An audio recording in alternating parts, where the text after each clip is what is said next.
हर student की life में एक ऐसा टीचर जरूर होता है जिससे हमें सबसे ज्यादा डर लगता है ना। और अगर हमने उस टीचर का होमवर्क ना किया हो तो वो डर दुगना हो जाता है। ऐसे में स्कूल जाने का बिल्कुल मन नहीं करता, बस ऐसा लगता है कि कहीं छुप जाओ। हमारी कहानी का हीरो एक छोटा सा लड़का जिसका नाम है फ्रांस। उसके लिए वह डरावने टीचर थे, एम हेमेल। और आज फ्रांस की हालत भी कुछ ऐसी ही थी क्योंकि उसने भी अपना होमवर्क नहीं किया था। हेलो एवरीवन, मैं और आज हम क्लास 12वीं का पहला और सबसे यादगार chapter the last lesson by Alphonse Daudet की दिल को छू लेने वाली कहानी सुनेंगे। ये कहानी फ्रेंच की उस दिन की है जो एक आम दिन की तरह शुरू हुआ पर उसकी जिंदगी का सबसे इम्पोर्टेंट दिन बन गया। चलिए शुरू करते हैं। तो उस सुबह फ्रांस स्कूल के लिए बहुत लेट हो गया था और उसे एम से डांट पड़ने का बहुत डर लग रहा था। क्यों? क्योंकि एम ने कहा था कि वह पार्टिसिपल्स पर क्वेश्चंस पूछेंगे और बेचारे फ्रांस को तो पार्टिसिपल्स का पी भी नहीं आता था। फ्रांस का स्कूल जाने का बिल्कुल मन नहीं कर रहा था। उसने तो सोच लिया था कि क्यों ना स्कूल छोड़कर पूरा दिन बाहर ही बिताया जाए। और वैसे भी दिन ही इतना सुहाना, इतना खूबसूरत था कि दिल करता था कि बस उस पल में खो जाए। मौसम बार और ब्राइट था, हल्की हल्की धूप पड़ रही थी, बर्ड्स चाह रही थी और दूर खेत में प्रूसियन सोल्जर्स ड्रिल कर रहे थे जैसे कोई ग्रैंड परेड चल रही हो। ये सब फ्रेंच को स्कूल से कहीं ज्यादा इंटरेस्टिंग लग रहा था, लेकिन फिर उसने अपने मन को समझाया।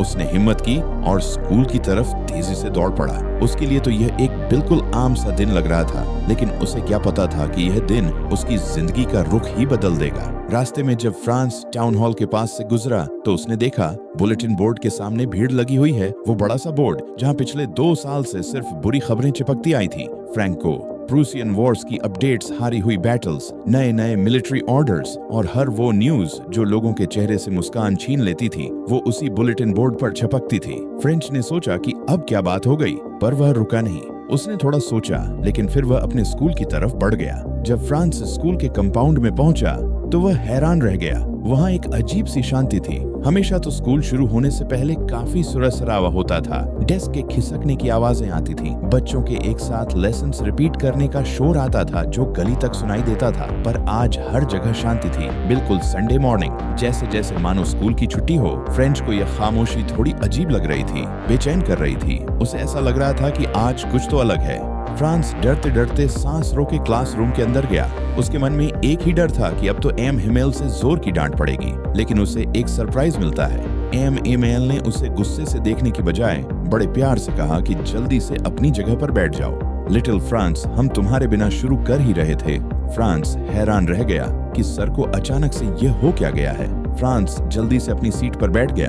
जैसे जैसे उसका डर थोड़ा कम हुआ, उसने आसपास देखना शुरू किया और तब उसकी नजर गई एम हेमेल पर। आज उन्होंने अपने स्पेशल ओकेशन वाले कपड़े पहने हुए थे। उनका ग्रीन कोट फ्रिल्ड शर्ट और एक छोटी सी ब्लैक सिल्क कैप, सब कुछ बहुत सुंदर लग रहा था। फ्रेंच ने सोचा कि सर तो ऐसे कपड़े सिर्फ प्राइज डे या इंस्पेक्शन के दिन पहनते हैं, पर आज क्यों? आज तो ऐसा कुछ है ही नहीं। और फिर फ्रांस की नजर गई क्लास के पीछे और उसका मुंह खुला का खुला रह गया।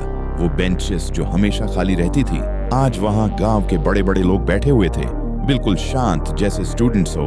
Old Hauser, farmer mayor, farmer postmaster, सब वहाँ बैठे थे। उनके चेहरे बहुत उदास लग रहे थे और उनकी आंखों में एक गहरी उदासी थी, जैसे वह कुछ कहना चाहते हो पर कह नहीं पा रहे हो।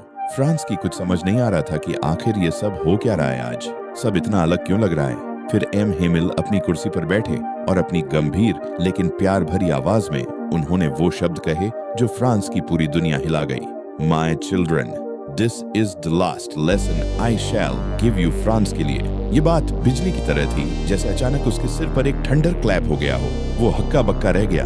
फिर एमएमएल ने बताया कि बर्लिन से ऑर्डर आया है कि अब से एल्सेस और लोरेन के जितने भी स्कूल्स हैं उनमें सिर्फ जर्मन लैंग्वेज पढ़ाई जाएगी। कल से एक नया मास्टर आएगा और आज तुम्हारा आखिरी फ्रेंच लेसन है। और तब सब कुछ फ्रेंच को समझ आ गया कि जो खबर उसने बुलेटिन बोर्ड के पास देखी थी वो यही थी। इसलिए एम हेमेल ने आज अपने स्पेशल कपड़े पहने थे और इसलिए गांव के बूढ़े लोग क्लास के पीछे शांति से बैठे थे। और वह सब इसलिए आए थे ताकि वह एम हेमेल की 40 साल की मेहनत और ईमानदारी को और अपनी प्यारी फ्रेंच भाषा को आखिरी बार रिस्पेक्ट और शुक्रिया कह सके। ये सब महसूस करते ही फ्रेंड्स के दिल में एक गहरा पछतावा भर गया। उसने सोचा कि मेरा आखिरी फ्रेंच लेसन है और मुझे तो ठीक से लिखना भी नहीं आता।